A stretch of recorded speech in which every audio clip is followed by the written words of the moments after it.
As the drought continues, Thames Water has become the latest company to announce a hosepipe ban. It said water levels are much lower than usual following the dry summer.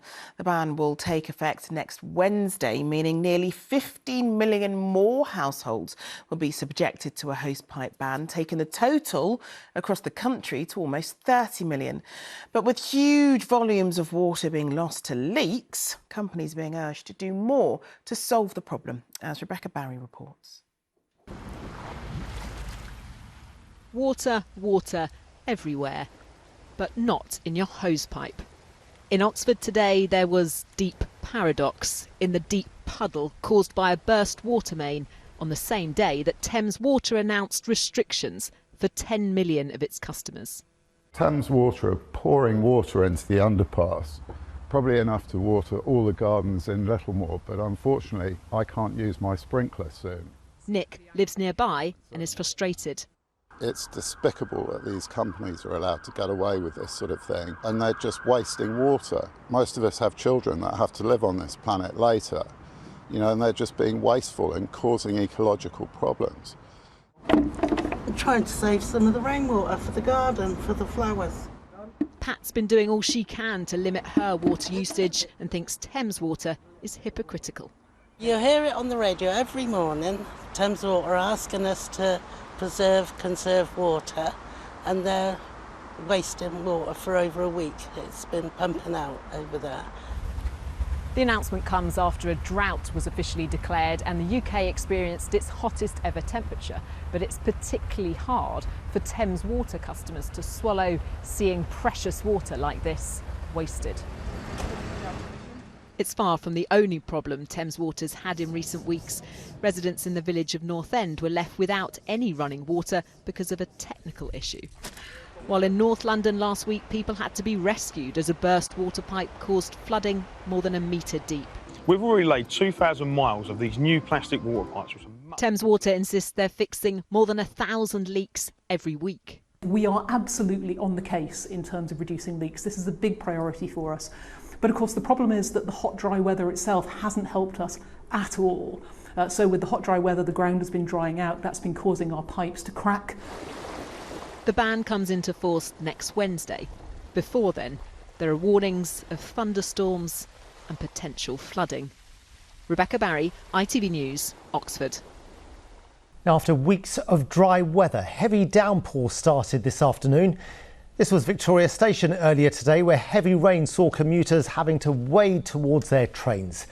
But it's not been enough to stop Thames Water from announcing a hosepipe ban for its 10 million customers. Let's get more on it from Emma North, who can tell us what we need to know. Emma. Well, we've all seen quite a lot of rain today. Here in Slough, the heavens opened about 2 hours ago and it hasn't really stopped. But as you say, the whole of our region has been affected by some quite heavy rain.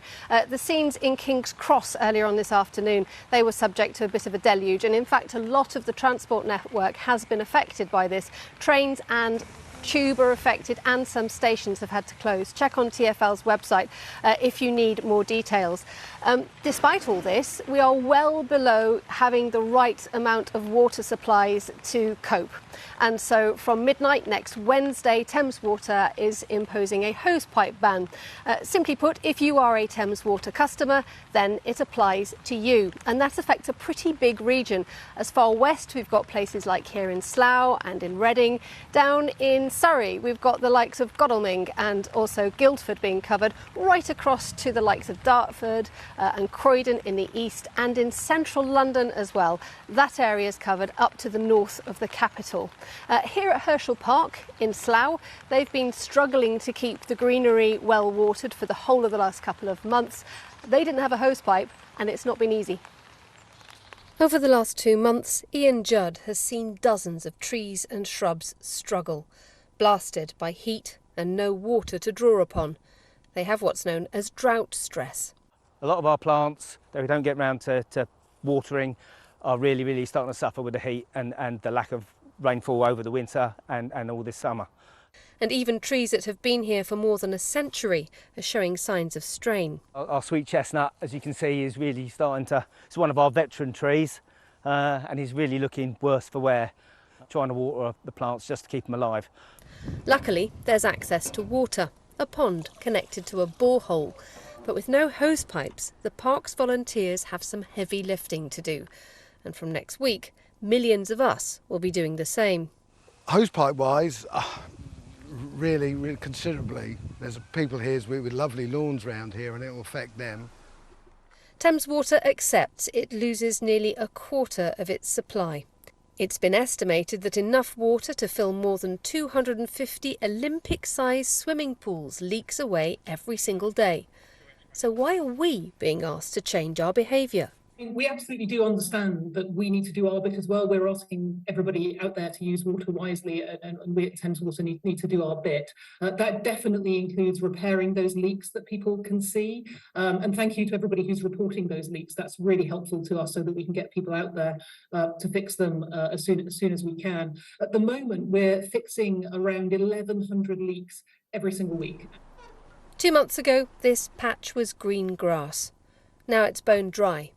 We may have to accept that our dreams of a lush green lawn to last out the summer could well turn to dust.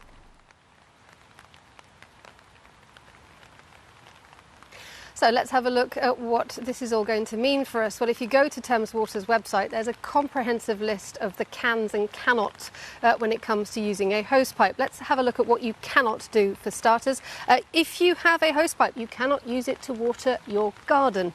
You cannot use a hosepipe to fill your paddling pool, and you cannot use a hosepipe to clean your vehicle, your car or your van. But if you go on the website, you will see quite a lot of exemptions, a lengthy list. Among them include you can use your hosepipe to water new plants in your garden. You can't fill a paddling pool with it, but you can clean your boat. And also, if you have that car or van and you use it to visit your customers for business, then you can use a hosepipe to clean it. How long is this going to last? Well, Thames Water have said for the foreseeable future. There's no time limit on this. I think we just need a bit more of this stuff. Yeah, OK, Emma, if I had a leisure boat, I'd be cleaning it tomorrow. Thanks very much for now. Next tonight, in the middle of the drought, downpours. This afternoon, in some spots, we got a month's worth of rain in 3 hours, bringing the risk of flooding. Sally is near King's Cross for us. Sally, it was really quite torrential, wasn't it? Yeah, Duncan, look, take a look at this. You can see this massive puddle here. This is flooding, I'm afraid. It was worse than this earlier. If you just come along here a bit, people have been taking their shoes off to walk through this filthy water. I think it's a kebab shop, is now shut. The water's gone right through to the back there. They reckon they've lost about £1,000 probably in trade. So if you want to come through, do come through, but you might find it easier on the other side of the road. Now, we've got some footage of here earlier, or just in this area at King's Cross, where a man was desperately trying to sweep leaves out of the drain. We can show you that now. You can see how bad the flooding has been in some areas. As you said, they've seen a month's worth of rain in some parts of Greater London in 3 hours. We've also got pictures of Stamford Hill, where there's been a lot of flooding there as well, some torrential downpours and thunderstorms. And finally, we've got some footage here, amongst other pieces, of the M25, where they've had a lot of surface water on the road. In fact, there was also flooding at Victoria Station. So it has proved, the warnings have been proved. We've had the floods, we've had the torrential downpours, and it's really quite a mess round here. Sally, just amazing pictures. Now, Thames Water have confirmed the dates of that hosepipe ban, much anticipated. It is going to be next Wednesday. That does seem ironic, given now what you're standing in. But as you have been telling us all week, these showers don't really make much difference to the water levels.